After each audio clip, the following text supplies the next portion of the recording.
Hello, welcome everyone at the webinar by Carbon Equity on the Climate Tech Portfolio Fund 3 final close. Great to have you. Lisa, if we can navigate towards the next slide. Yes, thanks a lot for joining. What to expect in this webinar, we'll be talking about Climate Tech Portfolio Fund 3 and the upcoming final close. I'll go through the agenda in a bit. My name is Jacqueline van Ende. I'm one of the co-founders and the CEO of Carbon Equity. Today, if you feel like it, kindly introduce yourself and write your name and role in the chat. Always interested to see who's here. We'll have a presentation. I'll briefly go through the agenda in a moment, but today is especially about asking questions and having an interactive dialogue. So do feel free to ask any questions in the Q&A section. So not in the chat, but in the Q&A. And then I'll be moderating the questions and we'll be answering them as we go. So to dive into the agenda, what to expect. So today we'll be talking briefly about the climate investment opportunity. Why is it interesting to invest in climate tech and why now? Then we'll give you a bit of the lay of the land of the climate venture capital and private equity universe. And then we'll very specifically talk about Portfolio Fund 3. What are the funds that we've selected to date? What is the structure of the fund? What to expect in terms of impact, risk, and returns? Then Lisa will be talking about our impact and investment approach, and we'll briefly talk about how you can get started with climate investing through Carbon Equity, and if you're interested, how you can sign up. So I'm joined today by Wiebe Visser. Wiebe Visser is our Chief Investment Officer. He has spent the last 11 years with Alpinvest and 5 years with JP Morgan, and has been the Chief Investment Officer of Carbon Equity since inception, almost 4 years ago. And joined by Liza Rubinstein, one of my co-founders and the Chief Climate Impact and Strategy of Carbon Equity, who started her career in the energy transition space with McKinsey and Company. So yeah, I think we're ready to dive in, Wiebe and Lisa. Let's take it away. Absolutely. Happy to, Jacqueline. Let's talk a little bit about the climate investment opportunity and why we do what we do. I always present one bad news slide. Here it is. Climate change is real. But the problem with climate change is not the average global warming. So 1.5 or 2 degrees average warmer temperatures here in the Netherlands wouldn't actually be too bad. The problem that we're facing is that our climate is destabilizing and we're getting more extreme weather events. And this chart always highlights it well for me, where if we would have 4 degrees average global warming, what you see on the right-hand side is that the average hottest day of the year will be 7 to 8 degrees hotter. And that is where it gets very painful and certain days become less bearable and livable. The good news is that we're already no longer on track for 4 degrees global warming, but 3 degrees due to government commitments, but also lots of climate tech innovation. But for 3 degrees, we're still going towards 6 degrees global warming or hottest days.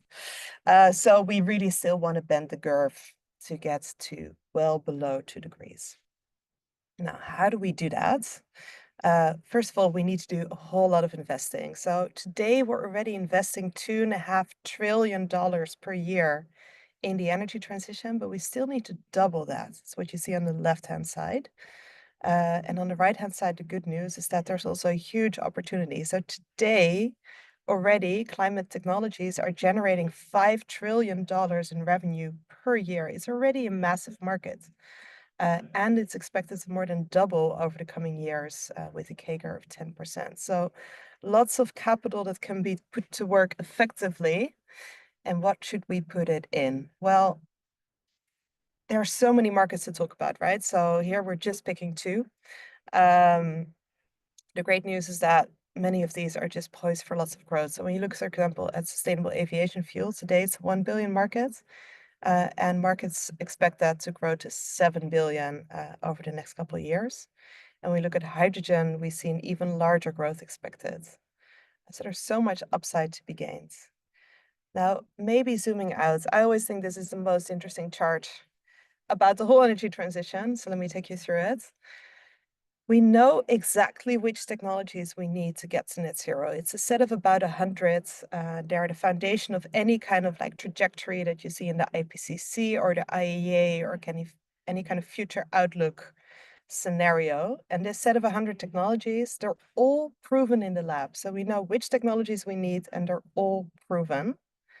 And then on top of that, a few of them are already fully mature and many still need to get there.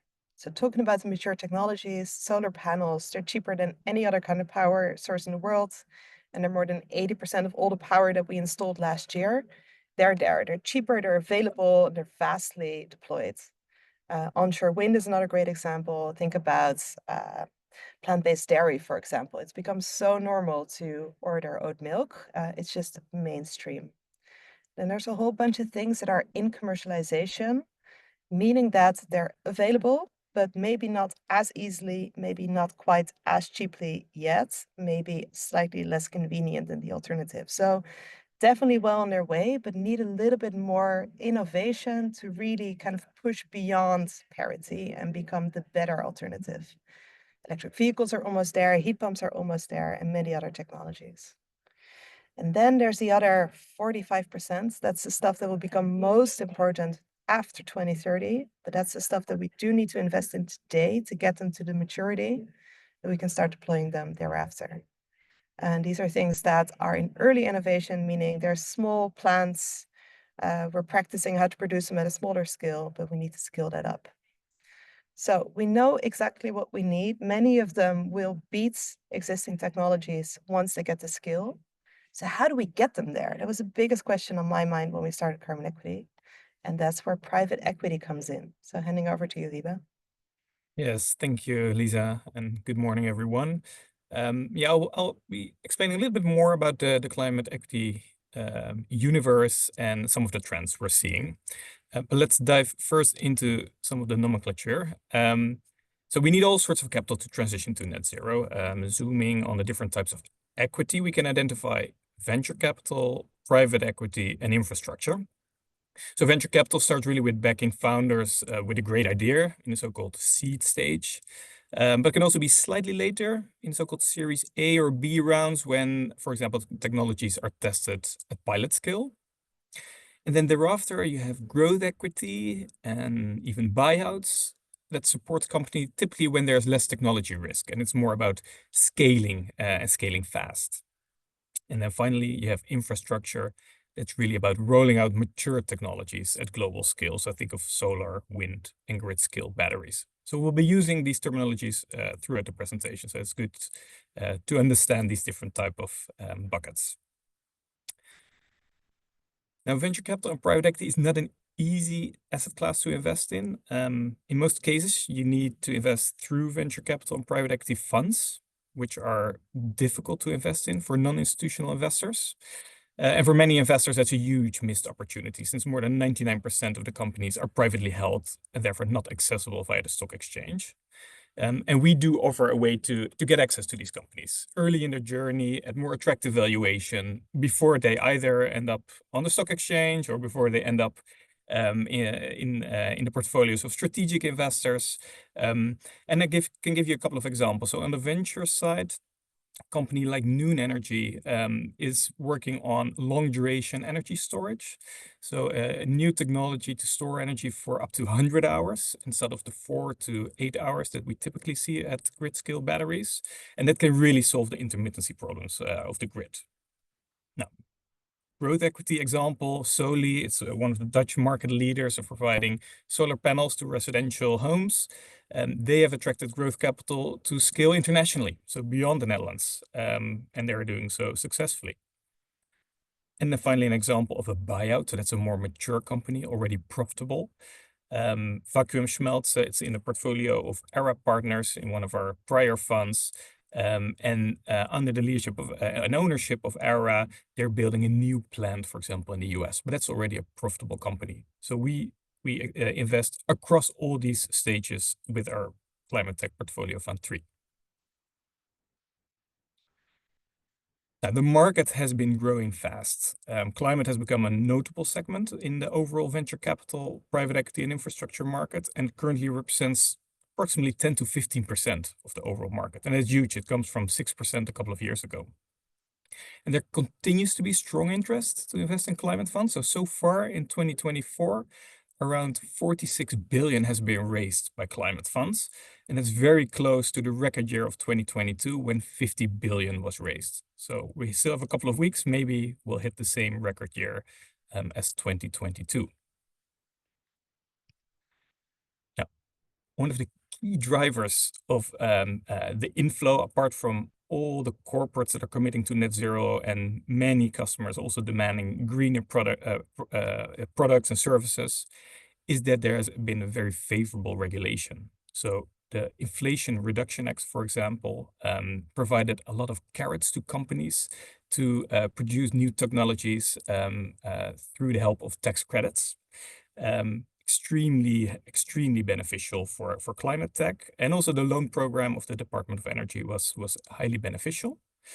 Now, while the new administration in the US will likely be less supportive as the Biden administration, and also the drill baby drill mantra is clearly worrisome from a greenhouse gas emission standpoint, we do not expect a complete repeal of the IRA. So, and that's really because it created a lot of new jobs.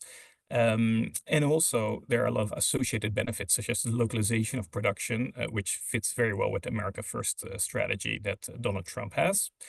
And also the fact that a lot of the red states have been beneficiaries. So we do not expect a full repeal. We do expect changes. It will definitely be less beneficial. And maybe Elon Musk might be the wild card since he's a tech-minded entrepreneur. Now, on the valuation side, what we have seen in the past 2 years on the right-hand side of the slide is that valuations have come down, especially on the growth equity side. And that is really a result of the higher interest rates, higher inflation.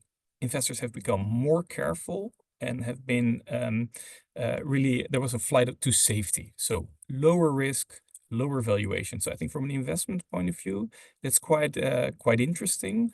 From the types of businesses that get funded, it's also they go after the slightly less risky opportunities. So it could be either robotics or service providers to solar and wind supply chains. We do see that, and maybe a little bit less real breakthrough technology for which new plants need to be built. I think that's the missing middle where we still see a big issue in climate. Now, it does matter to get access to the best funds. So there's a huge difference in the returns of private equity and venture capital funds between the best performing ones, the mediocre ones, and really the lowest performing ones. So if you don't have access to the entire universe and you cannot pick and choose the best funds out there, then the return differential versus investing in a public stock market is much smaller. So the only thing we do on a daily basis is search for the best funds out there, and there are more than 600 out there. And really only when you can get into the best funds, you actually generate better performance than the public stock exchange.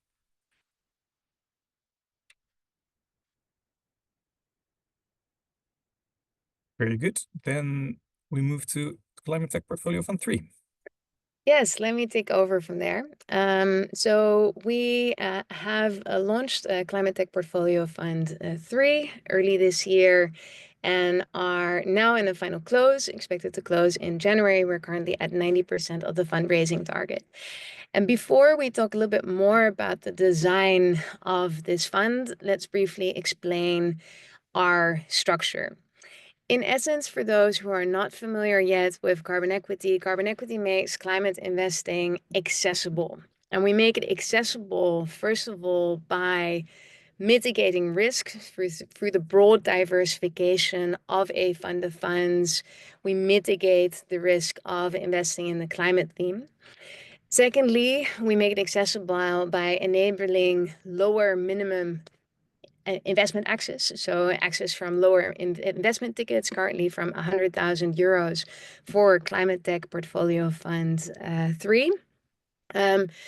Third, we enable unique access to truly the world's best climate venture capital and private equity funds. So you get a front row seat in the investment world.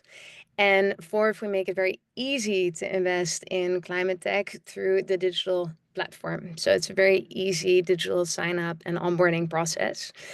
And we do that through a fund of funds. And a fund of funds is a portfolio fund where we invest in 7 to 10 underlying funds through Climate Tech Portfolio Fund 3, which will indirectly give you exposure to over 150 climate technology companies in varying stages of growth, from early stage companies, very novel technology innovations, to large scale up companies that are already generating in the tens of millions of revenues or potentially even profitable. So the whole idea is to enable diversified access to the world's best climate fund managers.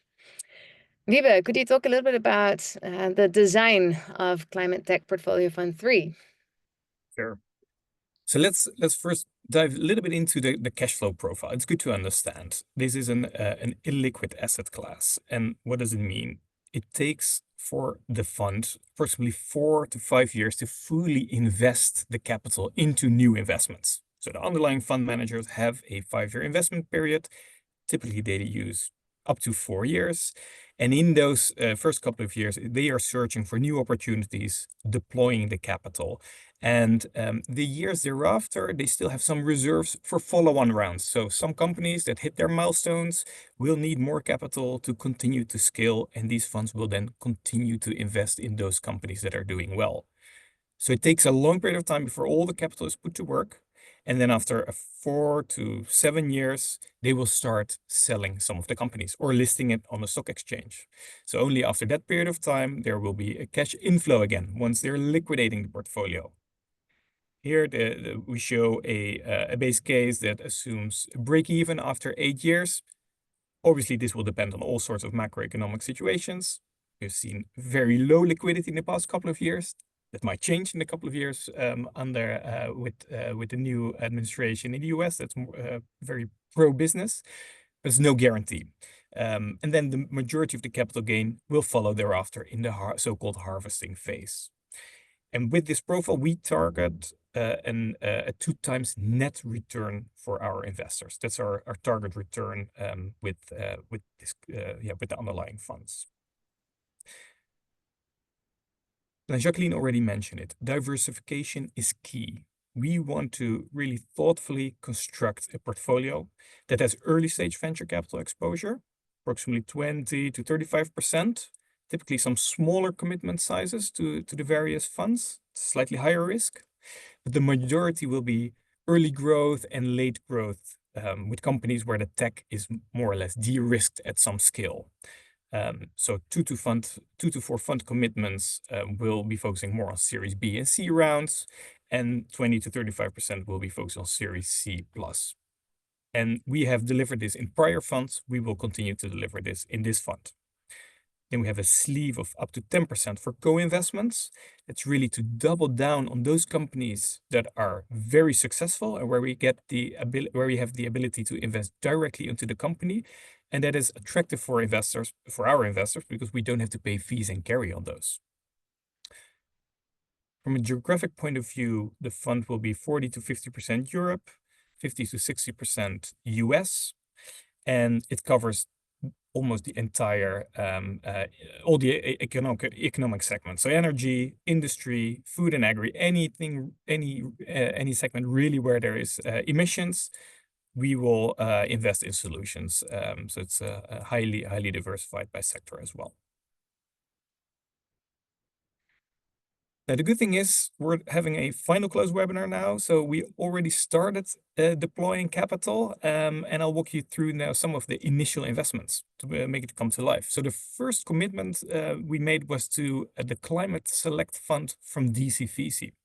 And DCVC is an investment firm based in San Francisco that has been making deep tech investments for a very long period of time, so highly experienced. They have a strong track record in seed investments, so very early stage, really across climate, biotech, quantum computing, artificial intelligence, so a lot of different segments.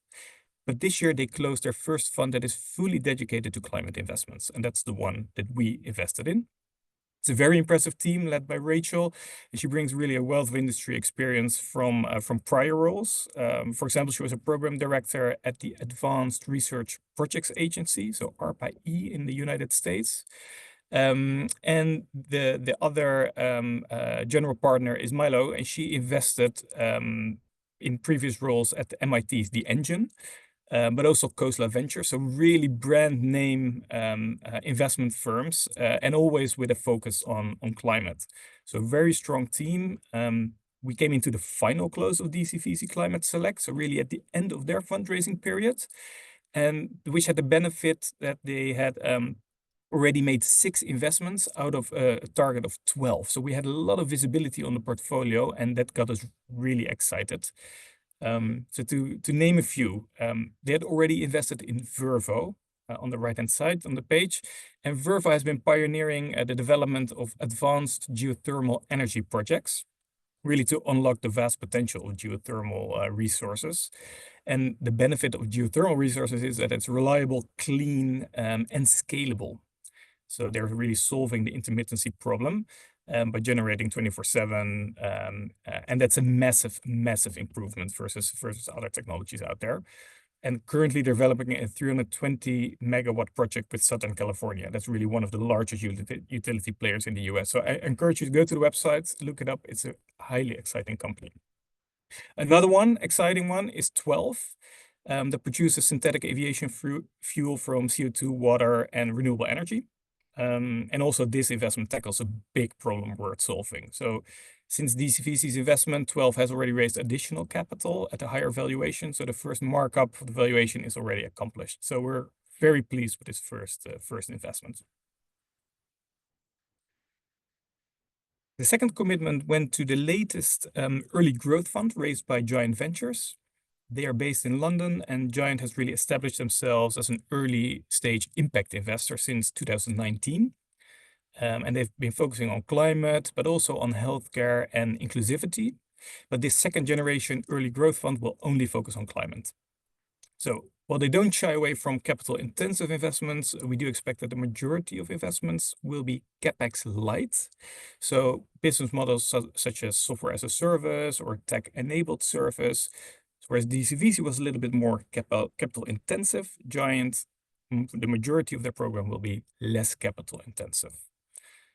Now, the first funds are performing well out of the gates, and also the fund that we invested in has a promising start with investments such as Agrina, Arbol, and Sire. So Agrina, for example, is a leading agricultural fintech platform that enables farmers to generate, verify, and monetize carbon credits by adopting sustainable farming practices. So in doing so, Agrina unlocks the value both for farmers and for investors in the carbon market. And the company is doing well. And Sire, also worth mentioning, is an innovative company from Sweden, and that is revolutionizing polyester recycling by developing scalable technology. And they really upcycle polyester waste into high quality raw materials. So they're really enabling a circular economy in the textile industry. So great start and very exciting companies. And then finally, a fund that we committed to is a fund called Eden 2 from Verdane. So Verdane is a highly experienced growth equity investor from Europe. They have a very deep track record in broader growth technology investments, and they have launched their second decarbonization-focused fund. They launched it earlier this year, and it was a highly successful fundraise. So they were done fundraising in a very short period of time, and we managed to get access among highly institutional investors, and we're very pleased with that access because it was highly oversubscribed. So we're pleased with that one. It's a slightly bigger fund, so 700 million. And that reflects the fact that they invest in later stage companies that are closer to profitability or already profitable. But this fund is still fully blind pool, so there have not been any investments yet. But given the experience of this team, the strong brand name, we're very pleased that we managed to get some access, and yeah, you can get exposure to this fund through our Climate Tech Portfolio Fund 3. I'll hand it Great. over to Liza. Yes, as you can hear, there's so much excitement around the managers we've selected, the companies they've invested into. I just want to highlight the first two co-investments that we did from Fund 3, because, well, the excitement just keeps on going. Maybe to give you a little bit of context on that co-investment program. So as Wiebe said, it's really a strategy to double down on the winners, and to avoid the second layer of fees, by going directly into these companies. And so what we're currently doing is we're tracking all the companies that we think are exciting from all of the 25 fund managers that we've already committed to. And whenever a company fits our criteria, which are we want these companies to be a little bit later stage, to have all the tech risk retired, to have sizable revenues, to have multiple customers. Once they hit that phase where there's still so much growing to be done, but less binary risk that they might still go bankrupt, that's where we come in. And so there's a lot to look at, but not all companies fit these criteria. We did find two so far, and we're going to IC with the third one tomorrow, so hopefully more news to be shared. Of these two, the first is Luxwall. This is a hardware company. What they do is they make vacuum insulated glass. That means there's two layers of glass, but rather than with normal double glazing, where there's a gas in between, there is nothing in between. And because there's nothing in between, there's nothing that can transfer heat. And so this glass is much more powerful at insulating than double pane glass. To give you a sense, if you put Luxwall into your current window frame, and that's actually one of the unique aspects of Luxwall, it's much thinner than regular double glass pane.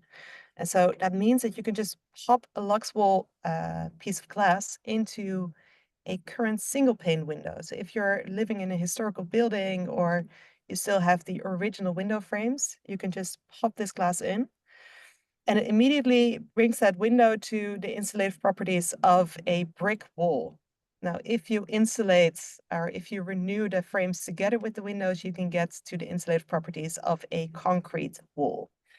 And it's just hard to stress how transformational this is. To give you a sense, globally, 1% or 1 gigaton of all the emissions, that's more than almost 2% of global emissions, come from windows that release heat and cooling from buildings. So just by improving the glass, there's such a big gain to be made. The company is growing incredibly rapidly. It's not easy to make vacuum insulated glass. They're one of the few in the world that are managing to pull this off at scale, all sorts of sizes, and we're very happy to back them. And the second one, Banyan, I think is actually really nice to have next to here because it's a very different kind of company. It's a software company. And so we're very focused on finding those software companies that actually have a material contribution to the transition. And we believe Banyan is one of them. What they do is they've developed a platform where if you are developing renewable energy projects, you can bring your whole kind of administrative and project management onto the platform. And it streamlines reporting, monitoring, organization of the project. So much so that it makes smaller projects come in the money. So what we're currently seeing is that generally margins for renewable energy are squeezed because it's very popular. And so the margins that you're making are absolutely important. And for smaller projects, sometimes the overhead costs become too big to bear, meaning that smaller solar or wind projects don't get developed. Banyan can help because by bringing the project onto the platform, you save 1% in total cost of the project. And so making sure that we can further accelerate deployment of solar and wind. The company was founded only a few years ago. They're doubling revenue every single year. And there is some very big opportunities that they are still going after. So very happy to back them. Wiebe, could you share a little bit more on what else is to come? You just mentioned 3 funds. We're doing 7 to 10. Yeah, What are we exactly. still So working on? we have received approval for 2 further funds that we cannot announce yet. One is a US earlier stage fund that does both hardware and software type of investments. They have a slightly differentiated deal flow versus some of the other funds, so we're very pleased to get into that fund. the reason why we cannot mention it, they will announce their first close beginning of next year, and that has been really also a oversubscribed fund. So we will let them have the honor of announcing the fund before we do. But we're pleased to get into that fund. And another one is a European fund where we'll get into the next close. It's a relationship fund manager. So we committed to their prior fund, and we're recommitting to their next fund that is focused a bit more on the built environment. Now, beyond that, sorry. go for it. Oh, sorry, I interrupted you. I'll jump in with a couple of questions, but first finish the pipeline. Yeah, sure. No, I just wanted to say, if you look at the pipeline, it's really a mix of Europe versus US, and we're carefully looking at it, that the ultimate portfolio indeed is constructed along the criteria that I walked you through earlier in the presentation. And there's a lot to choose from, but we're picky. We want to pick the best funds. So I think we'll need approximately another 3 to 4 months to really finalize the construction of the portfolio with, I think, 2 to 3 more funds, and maybe 2 more co-investments. Well, one question from the audience, Richard Dickers is asking, Climate Tech Portfolio Fund 3 capital allocation covers Europe and the US. Will some of the underlying selected funds be able to invest outside of Europe and the US, for example, in Singapore, broader Asia? Yes, some will. Some have a slightly broader mandate. We haven't seen that many funds doing it, because just a lot of the opportunity sits in the US and Europe. Also, the funds in this portfolio are a bit more on the mid-market side. So there are also very large funds out there, let's say 10 billion plus funds. Those tend to invest also outside of the US and Europe. We have not, we don't have one currently in the portfolio. So there might be occasional one investment outside of Europe and the US, but really the vast majority will be in those two regions. Yeah, cool. Then we're receiving some questions, for example, by Harry Sutton on the scope of the fund. Harry says ocean is obviously a very important theme because the oceans absorb 20% of all carbon emitted.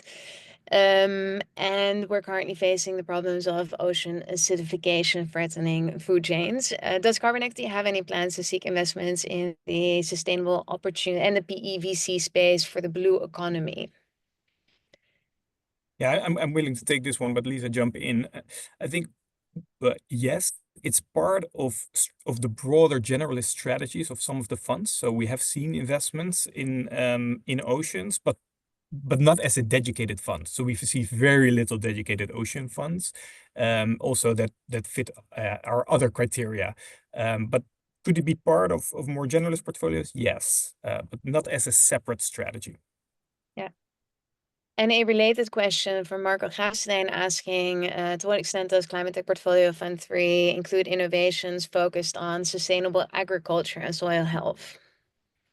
Yeah, it's definitely, for example, Agrina is an example, right? But they're really helping regenerative farming being monetized. So helping farmers monetizing it. I think that's an important one. But there are also other solutions on focus on soil health, and it could be via microbes or different particles. But there's definitely across our prior funds, at least, there we have more proof points. Soil health is important. Yeah, definitely. Great. All right, we're getting some more technical questions on the funds, on fund performance and fee structures. Let's go there in a moment. Let's for now continue. Thanks. Maybe just to add one more piece to the last couple of questions asked. I think it was already quite clear, but we with Carbon Equity, we invest in any kind of tech that can help stop climate change. And so we are dependent on the managers we work with and which companies they invest into, but we are happy to have exposure to any kind of pillar that contributes to decarbonization. And across the 3 funds that we've built so far, we see exposure to pretty much any pillar and any technology that contributes to net zero. So yeah, definitely on both blue oceans. In previous funds, we see floating offshore, carbon removal in oceans, and many other exciting things happening. And the same goes for renewable or regenerative agriculture. We want to spend a few minutes just quickly taking you through how we select funds, because Wiebe explained that investing in those upper quartile funds is essential for return. And I would add upper quartile funds is also essential to achieve the most exciting impact.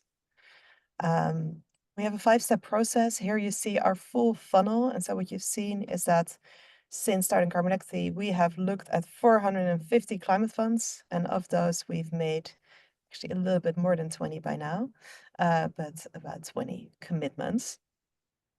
How we approach this. Of those 450, we take a quick look to see if there is reasons to be excited. When we take an intro meeting. And if that intro meeting goes well, we write a quick scan. And a quick scan is a 2 to 4 hour exercise where we really highlight what excites us about a fund and what potential concerns are for a fund. And based on that quick scan, about half of the funds continue, and we take them into our climate due diligence. So we really take the climate due diligence very seriously, and we do that first. And only when we're fully comfortable with the climate approach and the climate track record of the fund will we continue to our general due diligence. Here we will look at everything that affects the risk return profile of a fund. We'll also do a full ESG and SFDR analysis. And finally, we bring our funds to investment committee, where we sit with 4, including me, and we need to be unanimous. So we all need to be excited about the opportunity presented. I'll quickly walk you through the full climate due diligence process. So we're skipping the quick scan for now. And then Wiebe will bring us into the financial due diligence. The quick scan is a abbreviated version of both, so you get to see the full detail. So for the climate due diligence, we really developed our own approach. When we started Carbon Equity, there wasn't any methodology to systematically assess funds on their impact potential. And when thinking about how to select funds on impact, you need to understand that the funds that we invest in are blind pool. So when we come in, they haven't made any or only a few of the investments that they plan to make. And so how they've organized themselves and who is leading the strategy becomes even more important. Now, what we did is we started looking at funds, and over just looking at hundreds of them, we started developing pattern recognition, and we started tracking everything that matters to having more exposure to the most exciting climate companies, to having more climate impact. And we put all those criteria together into a structured format that we continue to iterate. And what we do is so in total, we've identified more than 30 best practices, and we benchmark funds onto every one of those best practices. We structure them in 5 themes. It all starts with the mandate. It all starts with how clear is a fund manager about what climate impact they want to achieve and what investments are in scope. So are they fully decarbonization focused? Do they have a clear definition of what kind of impact they're going after? And secondly, we really care about the organization. Are the people that are leading the capital deployment, do they really understand what the transition entails, where we're going, and how they can play into that? And also, is it clear who's responsible for achieving impact, setting up the right processes, and do they have the right time and mandate for that? Now, the biggest bucket is the investment decision, and that's because we think the single most important thing is where you're investing the capital. That's how you can have most impact. And there we look at the full investment process, which starts with deal sourcing. Then we look at the impact due diligence, and finally we look at the actual decision-making and whether impact is fully integrated there. Monitoring and reporting are important, but come after that most important decision. We do look at how does a fund manager manage impact? How do they report on impact? And then finally, this is the piece that's really become more and more important over time for us, is their climate tech track record. And so we look at a fund's prior investments, we look at the first investments done from the fund, we look at the pipeline to see, okay, but what do they actually invest into? And does it fully support everything they said they'll do and everything we expect them to do?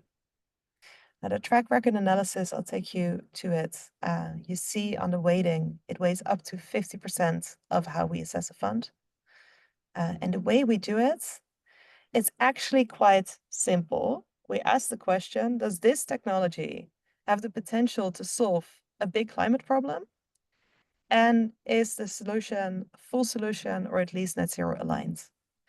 And by asking these two questions, we really differentiate between what is material impact, potential material impact, and what is a nice story but doesn't actually solve one of the key problems of climate change. Now, we don't do everything from scratch. What we do is we use the key decarbonization pathways that exist, the ones that mentioned those 100 technologies that I also mentioned earlier. And what we do is we look at the company from a fund. Does it fit one of those decarbonization pathways? Is this mentioned as one of the key technologies?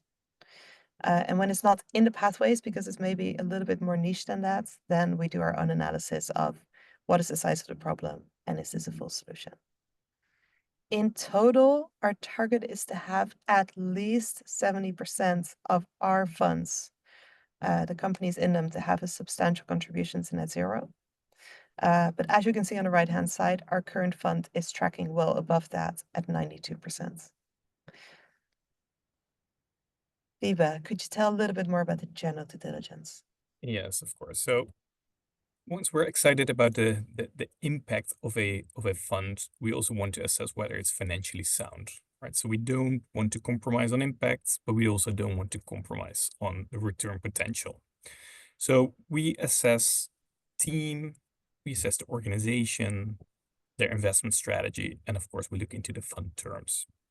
And it's really trying to make sure we pick the best funds out there that have proven to generate returns in the past, that the teams have been stable, especially in a younger segment of the market, where teams have not been around for decades. It's important that the team has at least worked together for some period of time, has had lessons together, and that the organizations during our investment are strong and stay together. I think that's really one of the key risks that we see is teams falling apart. So we want to make sure we don't invest in these type of opportunities. Now, one thing, I mean, I don't want to dive into all these type of things. It's very standard for private equity fund investing to go through all these things. But for us is very important is also from a financial point of view to look in the track records, right? And for that we do the following things. So if we go to the next slide, we really zoom into lessons learned. So what did go well, what didn't go well in the past, and what does the team do to prevent this from happening again? These are interesting conversations that we have, and we want to understand how they are going to prevent the same mistakes in the future. We dive into the existing portfolio companies and really try to understand, okay, what's going well, what isn't going well, what's according your investment thesis, what's going differently, and how are you addressing it? What's been the entry valuation and how do you reflect on it now? We really want to make sure that the moment we enter into the portfolio, the existing portfolio companies are performing well. That's important. But also we look at prior deals in prior funds. What did they pay for in the past? And how did they exit these type of companies? So really line by line, trying to understand how did they get to their overall track records? Did they rely on one exceptionally good investment, or are they across the board consistently performing well? That's very important. And in order to understand what it is they bring, we also set up reference calls with portfolio company CEOs, with investors in prior funds to really understand what their secret sauce is and how they work together. And that's really part of our confirmatory due diligence. So we spend a lot of time on portfolio analysis, and in some cases, there's more to look at. In other cases, they haven't been around that long. So then we spend even longer to trying to discuss, to talk to other people around them in their network to get comfortable with this fund opportunity. Now, that's a lot of work. And we have a great team to do that. I think we have one of the largest teams really dedicated to this domain. Together with Liza, I have the investment team, but we have strong talent with Bas from Alp Invest, but also Carolina, Eva, and Itza, who have been around with us for a very long period of time. And fully dedicated to scanning the market, talking to managers, and I think by now we have a pretty good visibility in the market, and that's been pretty stellar in what we've built in 4 years. Also being able to attract talent like Sophie and Dennis, who help on the regulatory and legal side. They come from the Dutch regulator and from companies like Loyens and Louf. I'm very proud of the team that we have together, and it's been very stable so far. I want to keep it that way.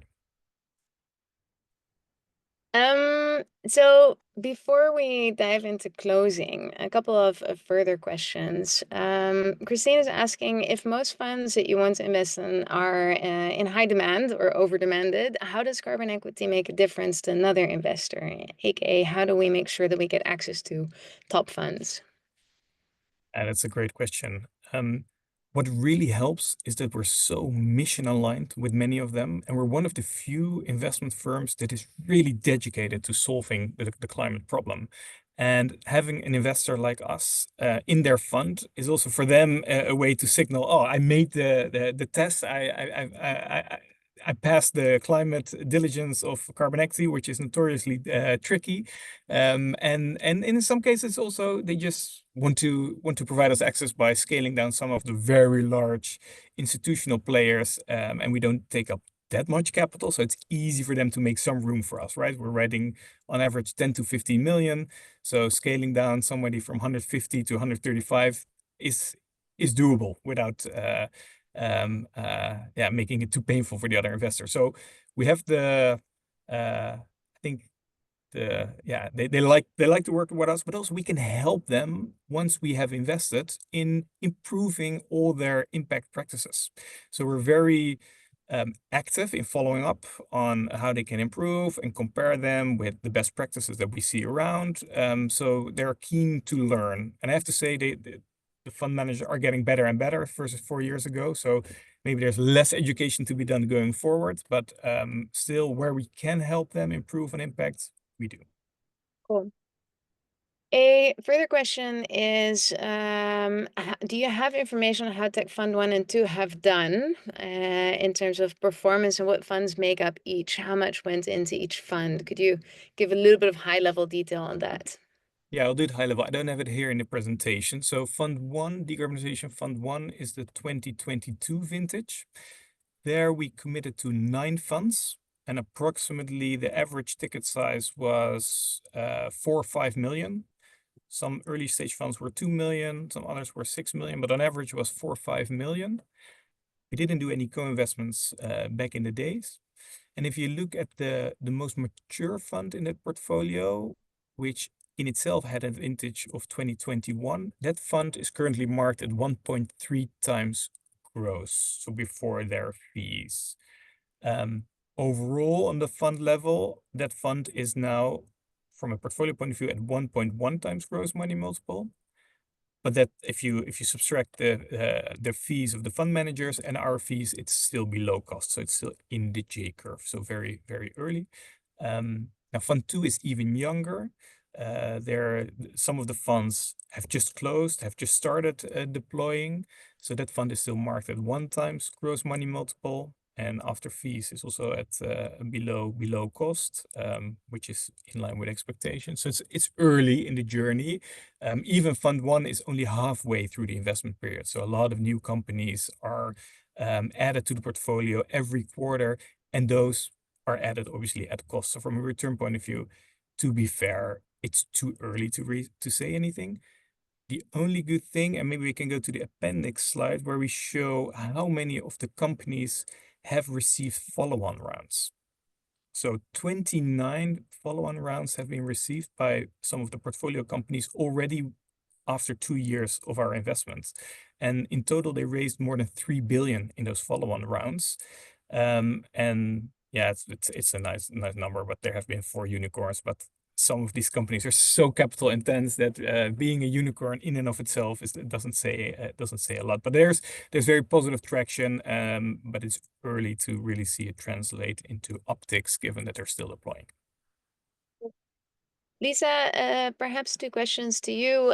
One is you mentioned that we select companies with technology that will make a substantial impact on solving the climate problem. And how do we define substantial? Yeah, it's a very good question. So the way we see it, a problem needs to be, if you really put it bluntly, so one, either it's one of the listed key technologies, or the problem is at least 50 million tons in CO2 emissions. That's 0.1% of global emissions. And it needs to be a full solution. So that's when we say, okay, this is material enough that it's really important to solve to stop climate change. For enabling technologies, the software solutions, what we do is we make the assessment, does this technology, does this company solve one of the critical barriers to adoption of another technology? And to, for example, go back to Banyan, we're really seeing that the market is currently not financing and deploying smaller renewable energy projects, while we still need to triple annual solar installations every single year. And so Banyan is removing that barrier that's withholding the market from investing in small renewable energy projects. Cool. All right. One further question on the more impact thinking side from Wouter. Does carbon equity use a future price of ton of carbon to evaluate the market potential of funds, sectors, or specific companies? If so, would you be able to share what price range you're projecting? Yeah, it's an interesting question. We don't do it, and I'm also scanning through the fund managers we work with, and they don't do it either. Generally, all of our fund managers are focused on investing in technology that has the potential to outperform current technology without additional regulation. So none of our fund managers are betting on a carbon tax or other policies to invest in technologies. So from that perspective, I actually think it's wise that they don't do it, but I'm sure that if they would do it, the size of the prize looks even bigger. Thank you. Can we just skip back a couple of slides and then we'll go towards the closing? So should you be interested in investing in Climate Tech Portfolio Fund 3 or any of the other carbon equity climate funds, then the process is quite simple to get started. If you don't already have an account, the step one is to create an account. It's a free account on our website and takes a couple of minutes to fill in your name and email address and create an account. You will then receive a login and you can check out the funds that are currently open.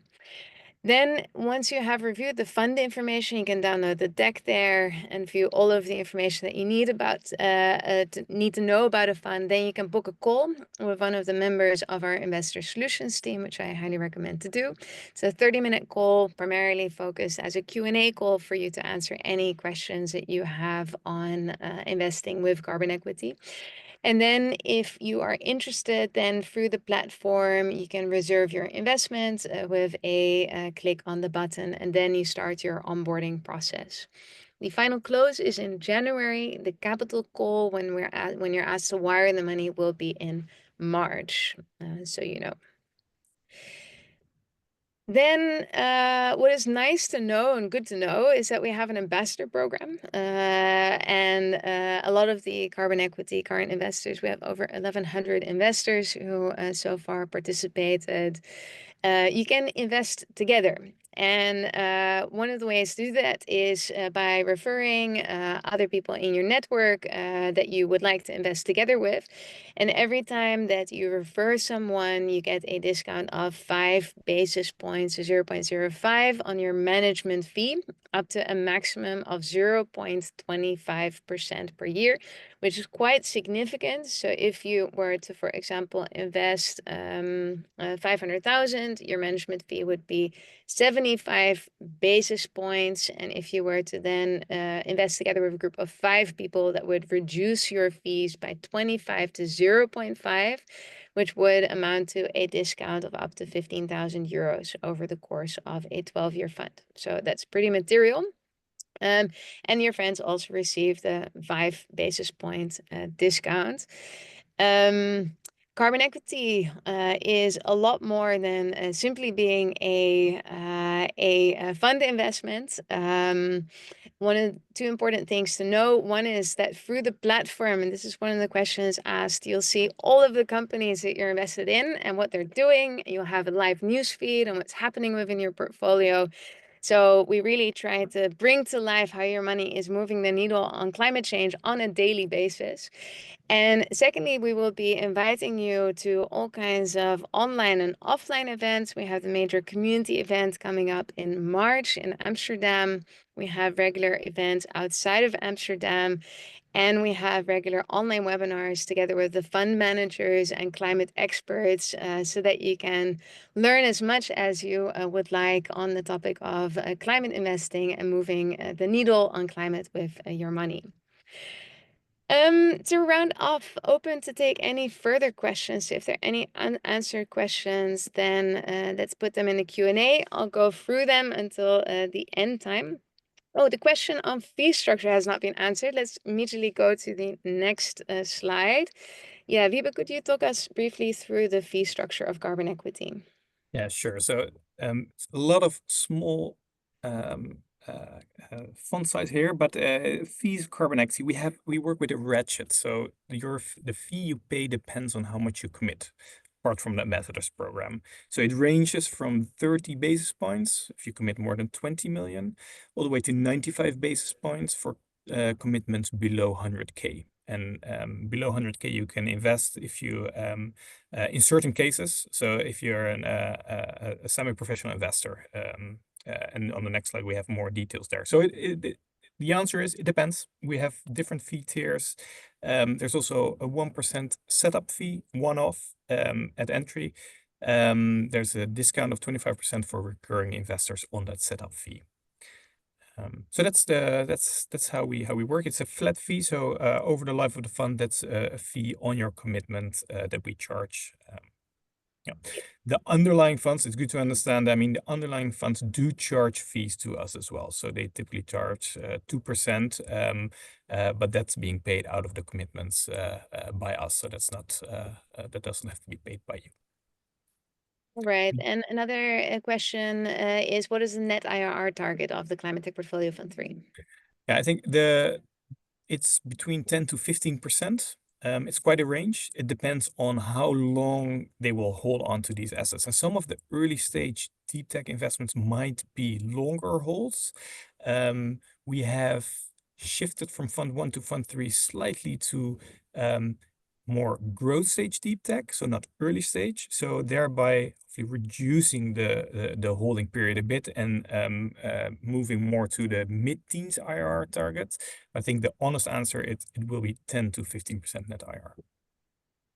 Excellent. Getting a question through the chat on what the minimum is to invest. Currently 100,000, unless you qualify as a professional investor, then you can invest from 50,000. And next year, good to know, in Q1, we'll be launching a fund with a minimum of 25,000 euros if you would like to invest less. There was actually one question on why are we catering towards smaller investors. Carbon equity caters to the full range of both professional investors and private individuals. So we work with large family offices who on average commit tickets in the range of 1 to 5 million, but up to 20 million. But we also work with private individuals, typically on average investing 200,000 euros.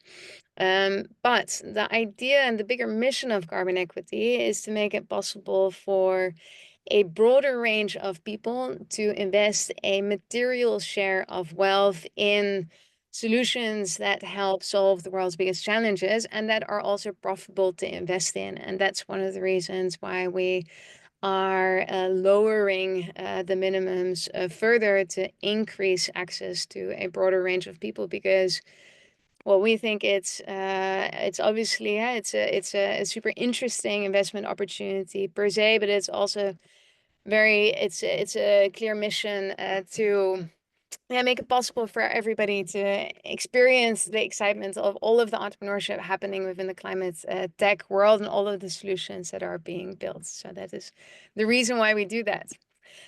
Let me see. Do we have time for one or two more questions? Yes. If Mart is asking if an investor decides to join the fund, is there information provided through the carbon equity platform about the specific companies and investments during the period to follow your investment?